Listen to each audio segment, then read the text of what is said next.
నీ యవ్వారం అసలు కేయసరు పెడుతుంటే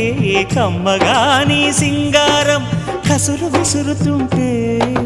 పిల్లడు నా పలహారం కొసరి కొసరి తినిపిస్తుంటే మెల్లగా నీ వ్యవహారం కొసరు అడుగుతుంటే చిన్ననాడే అన్న ప్రాసన అయ్యిందో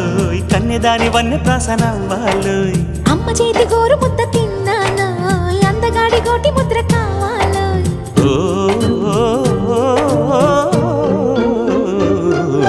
కాస్త నన్ను నువ్వు నిన్ను నేను కోరుకుంటే కోరుకున్న చోట నువ్వు నేను చేరుకుంటే చేరుకున్న చోట ఉన్న దీపం మారుతుంటే ఆరుతున్న వేళ కన్నెకాలు జారుతుంటే